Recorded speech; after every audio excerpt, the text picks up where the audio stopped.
It's time to accelerate. Hi, I'm your host, Andy Paul. Join me as I host conversations with the leading experts in sales, marketing, sales automation, sales process, leadership, management, training, coaching, any resource that I believe to help you accelerate the growth of your sales, your business, and most importantly, you. Hello, and welcome to Accelerate. I am excited to talk with my guest today. Actually, talk with her again. Joining me is Barbara Weaver-Smith, who's been here once before, co-author of Whale Hunting, How to Land Big Sales and Transform Your Company, founder and CEO of the Whale Hunters, a consulting firm based in Arizona, and now, and most germane to the show, author of a new book, Whale Hunting with Global Accounts, 4 Critical Sales Strategies to Win Global Customers. And we're going to talk about that today. Barbara, welcome to the show. Thanks, Andy. I'm glad to be with you again. Well, it's nice to have you. So, just in case somebody who's listening wasn't tuned in on episode 122 when you were here before, maybe just take a minute, introduce yourself again, and tell us a little bit about your background. I'd be glad to. I've been working with small and mid-sized companies to help them grow in a fast way, particularly by selling bigger deals to bigger customers. And the kind of impetus for this book was the first book, Whale Hunting, was all about how to learn to sell and service bigger deals. And so now my customers have done really well at that, and they have their own customers who are going global or who have become already were global customers, but we're not really doing global business with them. Mm-hmm. So that's what gave rise to this extension, I guess, or deeper dive, because we didn't anticipate that in the first book. I work with B2B companies exclusively. Mostly they're in the $10 million to $100 million annual revenue. They are all over the United States and in some Asian and European countries, although I only work with them in the U.S. At least I have so far. So we haven't gotten you on the airplane over to Europe and Asia? No, not to do business there yet. So, yeah, those companies, 10 million to 100 million, those are not big companies by a stretch of the imagination. No, so imagine, they're not. Imagine it's an interesting economic discussion that they have internally about, okay, can we afford to do business globally? And so how those discussions go. I mean, how do they reach the point where they decide, yeah, we've sort of mined and we're mining effectively what we can get closer to home, but yeah, there's these great opportunities that could be quite profitable overseas. Yeah. Let me give you an example. I work with a company in Kansas City, and they do all kinds of engineering services in the pharma industry. Mm-hmm. They work with 19 of the 20 largest pharmacies in the world. Virtually all their clients are global businesses. Mm-hmm. And so the same kind of work that they do for them in the U.S., that work is needed all over the world.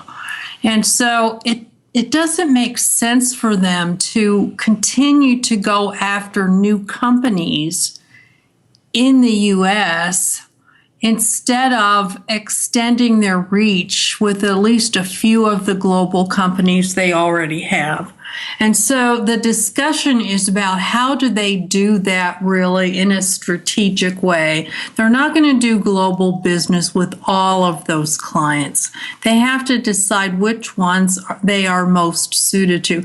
A couple of those clients are doing global purchasing, making it more and more necessary for all of their service providers to think about them globally, or even their stateside business is going to be at risk in the future. And other companies that sell enterprise software. If you're a marketing company, if you're a training company, anything you could sell that a company uses in a global sense, if you don't at least think about one or two or three of those companies as global clients. Somebody else is going to do that. Right. And I think one of the key decisions for companies as they continue to grow their revenues and they've have their own journey is, okay, how do we most cost effectively attack these opportunities? Because there's a big difference between getting on a plane, doing it yourself, signing up a distributor, a partner, a JV partner, and so on. Whatever the range of options that exist. So, how are you working with companies, or how are you advising them in this book to sort of approach that sort of first critical decision? Yeah, well, the first critical decision is to start thinking about it as early as you can, really long before you do it. So one of the things that gets in the way very early is if you have your sales force all organized into territories. You're going to have to get over that soon because it just doesn't hold up. Well, yeah, especially if for you're looking lots at of reasons. It right. doesn't even hold up if you're doing regional business, let alone global business. So you have to deal with that in some way. You have to deal with compensation issues. And of course, the cloud is really messing around with all kinds of compensation issues. Anyway, the second thing is you need to learn a lot more about channels. And I think that companies are just, it's part of the resurgence and the real growth in recent years of inside sales. I think lots and lots more use of selling through various media rather than all of the selling being done in face-to-face manner. Mm-hmm. More outsourcing of all kinds of service and delivery as well as sales. So the interesting question, though, is I think that it seems like the U.S. has embraced inside selling more quickly and more broadly than a lot of other, countries and markets. So, how's that working in terms of you saying, okay, cloud-based is resurgence of inside sales? How is inside sales working in conjunction with your entire sales team on capturing global customers? Well, some of the big companies that have done it. One of my contributors to the book used the example of Salesforce, kind of starting out almost exclusively with inside sales and then branching out with more field sales. Other companies have done that as a model. So as you address customer, what you're saying is because they start off really focusing on the SMB marketplace, small business. So you're saying is as you go up the grade in terms of the size and complexity of the opportunities you're taking on, then field sales becomes really what you have to integrate into your whole sales mix. Right, exactly. And if you have, as you grow, very closely integrated inside sales and field sales teams, with the growth of all kinds of social media involved in building customer relationships, the actual value of the face-to-face time is not the same as it once was. Part of it is really getting to understand your customer. By that, I mean all of the people that you deal with. Many of them would just as soon deal with you at least part of the time in a Skype environment or a webinar environment or a telephone environment, not necessarily always a face-to-face environment. They may have many members of their buying team distributed in a lot of different places. And when they are a global organization, they are very used to having meetings and making decisions in all kinds of communication mechanisms that involve distributed communication. Sure. Well, it's an interesting point because historically, and as someone who's done a tremendous amount of international business myself, is that there's always been this idea that, gosh, outside the United States, there's certain countries and cultures where the relationship is valued much more deeply. It's much more of a prerequisite to doing business. Seems like you're saying that's changing. It is changing, and it's changing in different ways in different places. So the first chapter in my book is called You Don't Know Enough. And it just means that however much you know now, it's not enough. You don't know enough about the customer. You don't know enough about their global footprint, all of the companies that may be part of who they are. I used the example of Novartis, which at the time I did a piece of research on them, they were actually 489 companies. And I made the claim that if you have a salesperson that's going to call on Novartis, if that salesperson worked for me, I wouldn't want them to go into anybody at Novartis until they actually had a handle on who are those 489 companies. Because otherwise you could have a stupid conversation with somebody. You just a failed conversation, right? There are things you ought to know. What does it mean that they're that big? What does that big mean to you?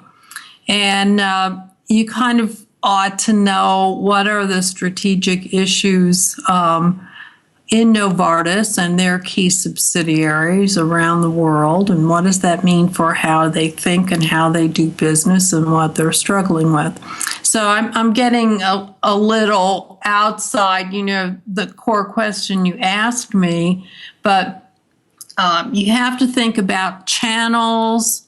You have to think about mitigating risk, which just when we were only talking about companies in the U.S., my advice was, if you're trying to move out of your region, don't go to the East Coast and the West Coast at the same time. Pick an area where you want to make your next mark, and don't pick an area where it's going to take all your resources to go in too many different directions. Just go to one place and try to make a little bit of a mark there. Well, the same thing would be true if you want to make a stab at going international. Pick one of your companies that you're already working with, talk to them, learn from them, explore some of the channels.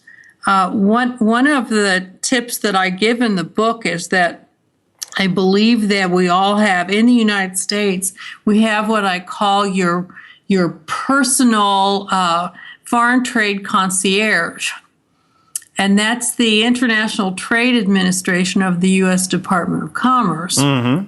One of the things that the U.S. government happens to do extremely well, in my opinion, and those offices are located, several of them in every state, and they'll set up a trade mission for you. They'll introduce you to people. They'll teach you everything you need to know about actually how to do it, how to connect with people that can help you. So you can learn a lot that way, mostly free.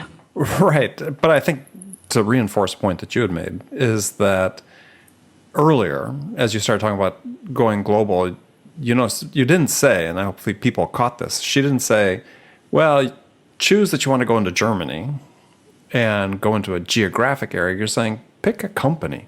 Yes. Which is really an important distinction that's really different than how people may have been accustomed to doing international business 10, 20 years ago. We're talking about, this is all account based. It's not geographic based. And that's how you're going to learn. Right. Right. And it's as you said, you may be going into cultures where that personal relationship, hey, you need to go out and have drinks and so on, is really important. But now, they've got accustomed to having distributed teams. They're getting on video conferences together and so on. Is that, that collaboration model is much different than it used to be. Exactly. And the deeper you get into a company, the more they will know your name and your reputation, even if you're dealing with new groups of people in every different location. but you can build a reputation in that company globally. The other thing I believe is if you're a small business competing with huge businesses, because you will be competing with the IBMs or with the Accentures, and in some cases, if you're in a service business, if you're in a B2B service business, you can know as much or more than their people know. You can absolutely compete with them on what you learn and what you talk about.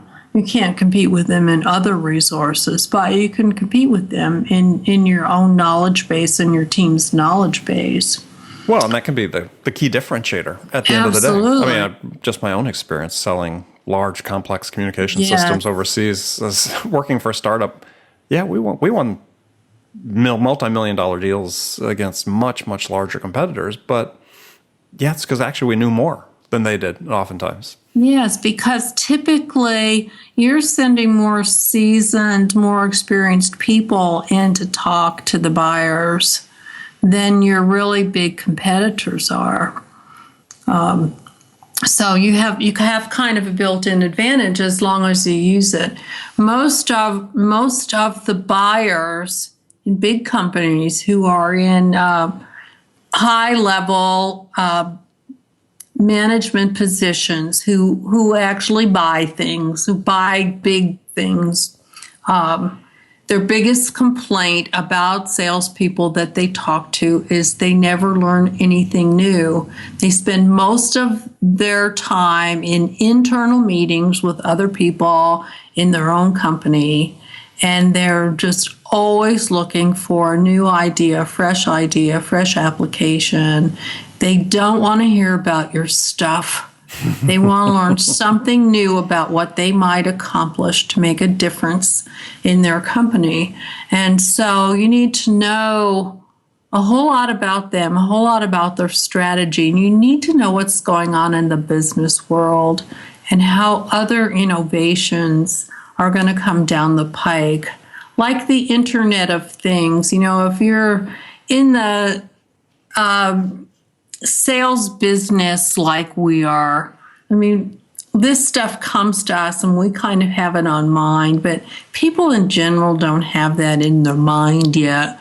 It's rattling in there somewhere, but it's not a big deal. Just like the cloud was not in kind of general awareness. Right, but very long ago, probably still isn't. And it's just going to be such a radical transformation. And we have to know these things and be able to just give some really enticing examples of what they can do for people.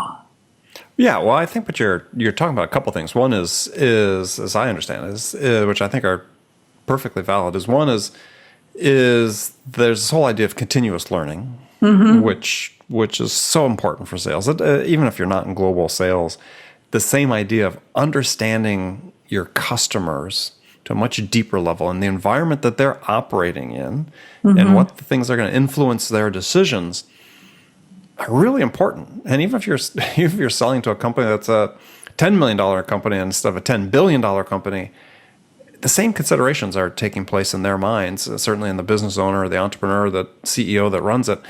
So, but you have that same responsibility. You have to have a broader worldview. You have to, sales is a thinking person's profession.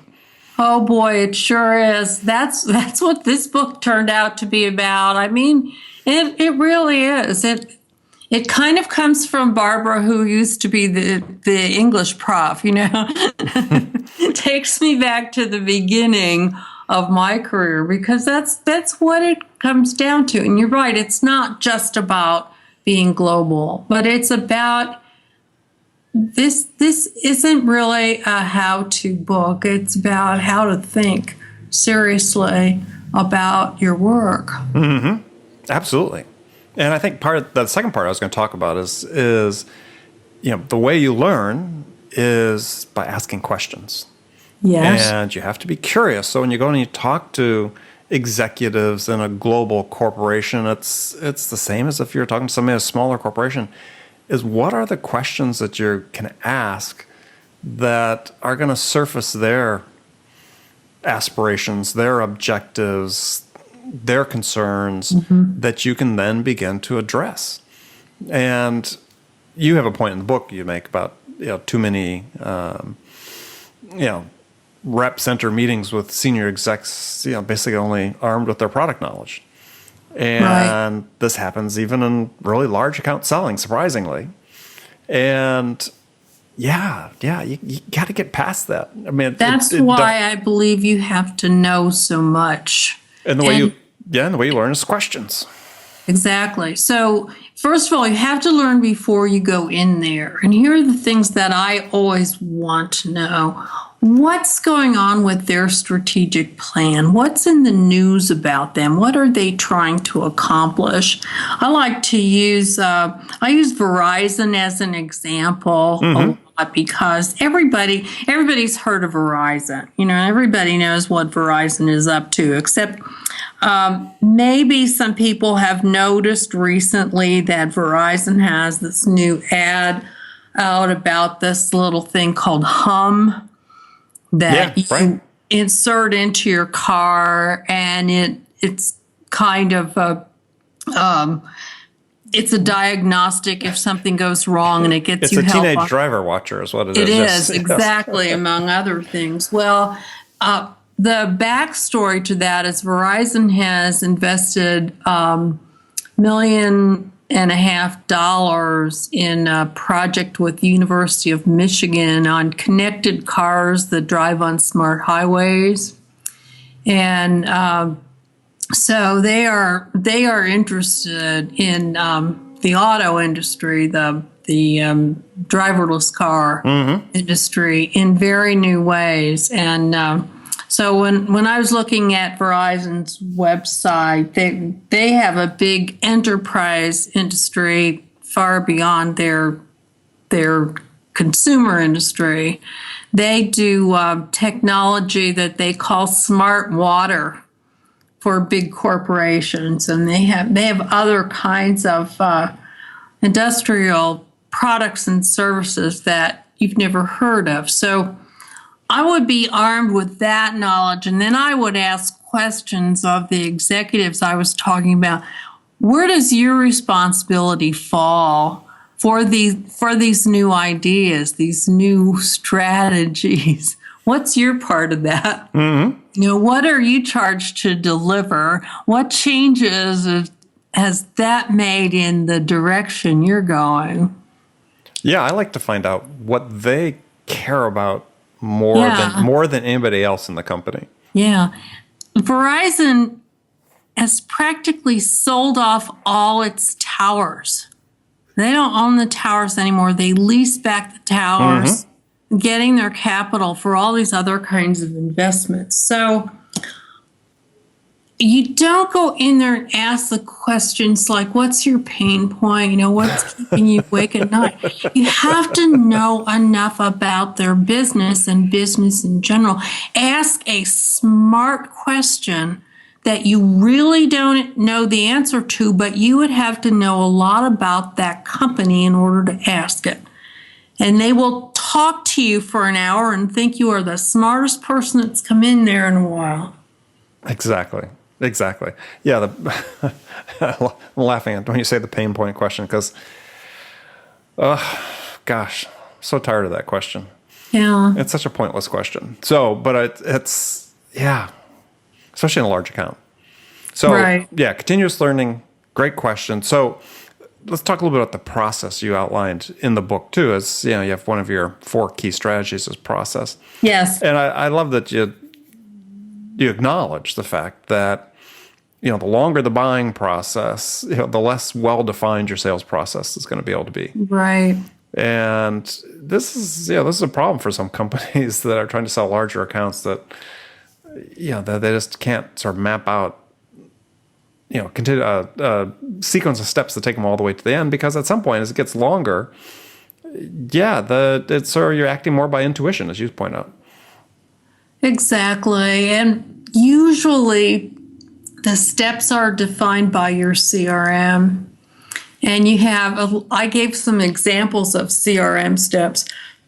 And I wasn't meaning to make fun of CRM because I believe you have to have that. It's really important. But CRM has maybe 7 or 9 or 11 steps, and there's something like most of them have a first visit and a second visit, and then they will have a presentation, and then they'll have a proposal, and then maybe they'll have a negotiation, and then they'll have a close.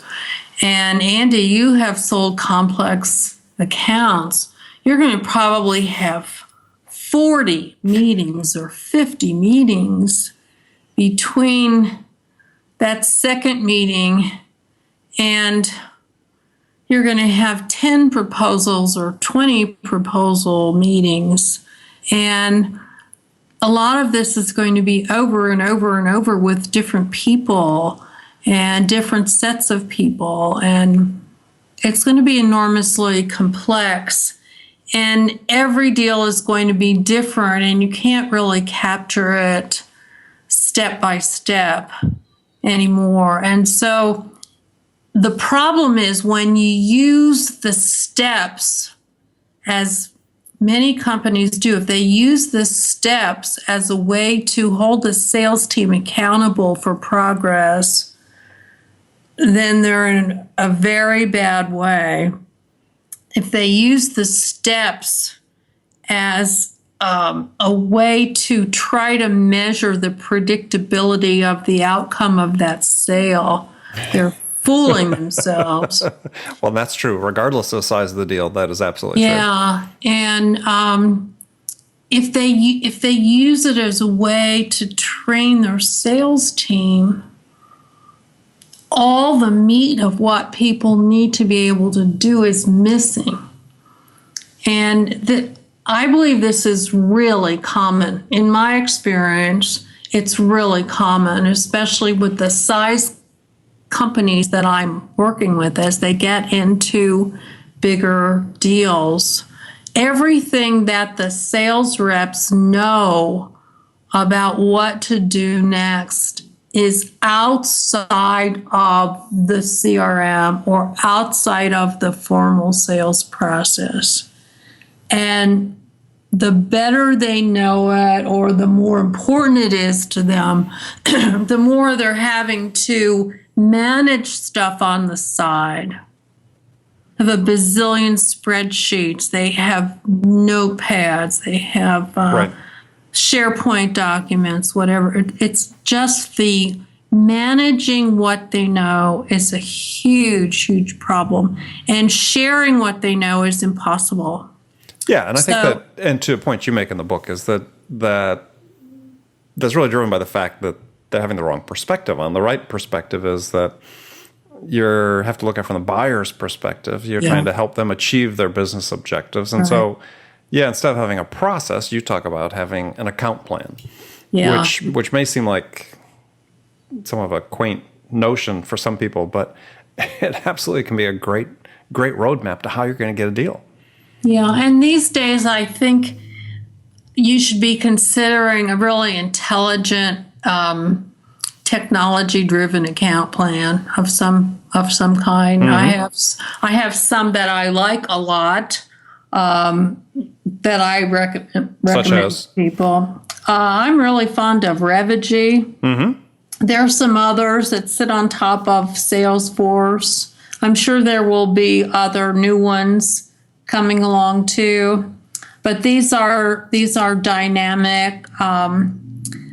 They're a little bit hard to learn, and I can't say that salespeople fall in love with them, but if they stick with them long enough to get going, they're extraordinarily helpful, because Revigy at least is very, very customer based.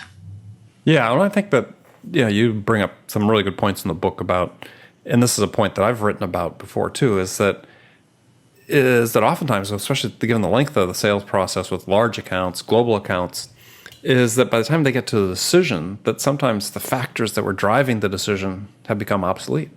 Right.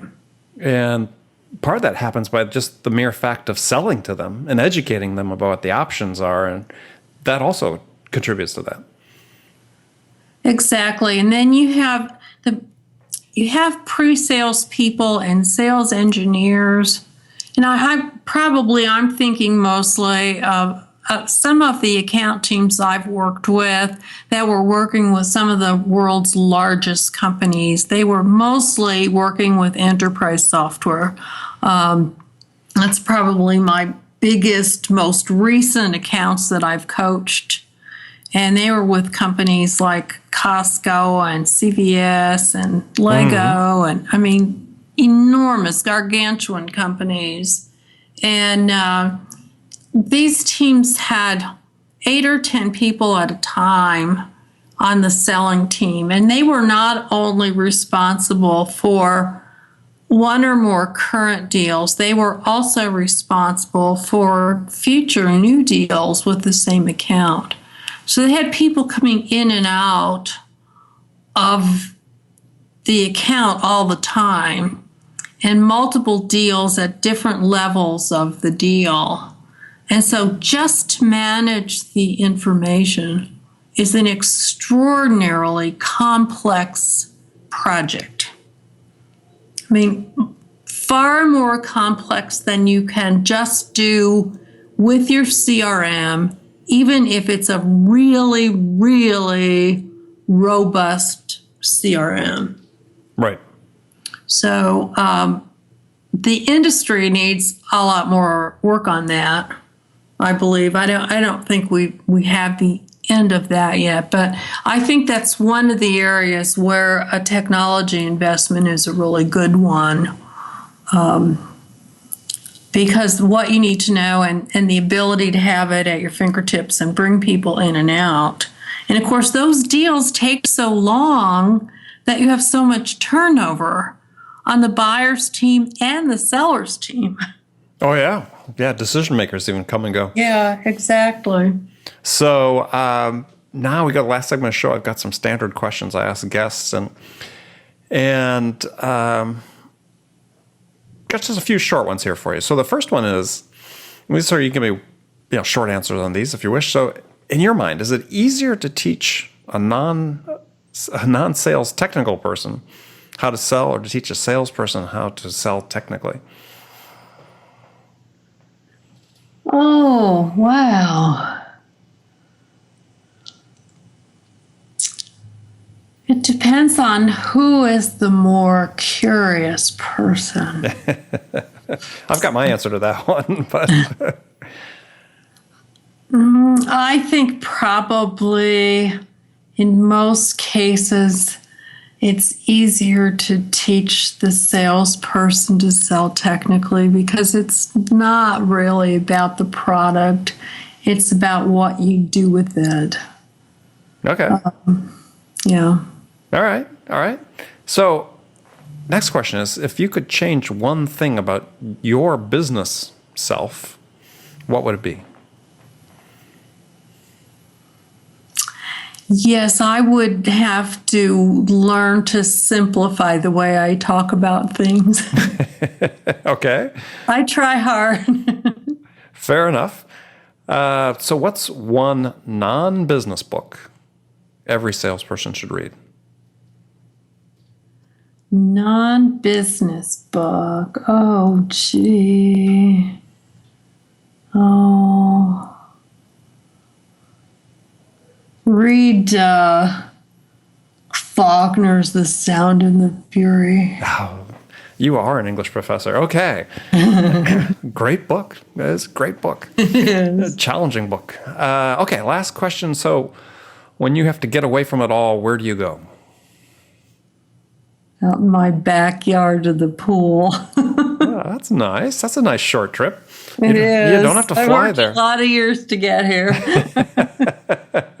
Well, that's great.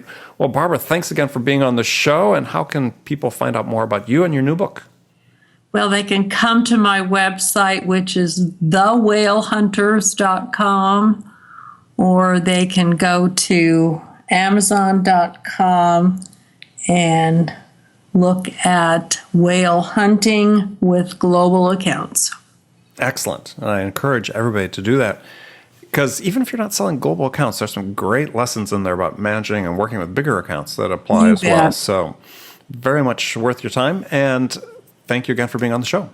Thank you so much, Andy. I really enjoyed it, as I did last time. Oh, great. Thank you. And remember, friends, make it a part of your day every day to deliberately learn something new to help you accelerate your success. An easy way to do that is to make this podcast Accelerate a part of your daily routine, listening in on your commute, in the gym, or making it part of your morning sales meeting. That way you won't miss any of my conversations with top business experts like my guest today, Barbara Weaver-Smith, who shared her expertise about how to accelerate the growth of your business. So thanks for joining me. Until next time, this is Andy Paul. Good selling, everyone. Thanks for listening to the show. If you like what you heard and want to make sure you don't miss any upcoming episodes, please subscribe to this podcast on iTunes or Stitcher.com. For more information about today's guest, visit my website at andypaul.com.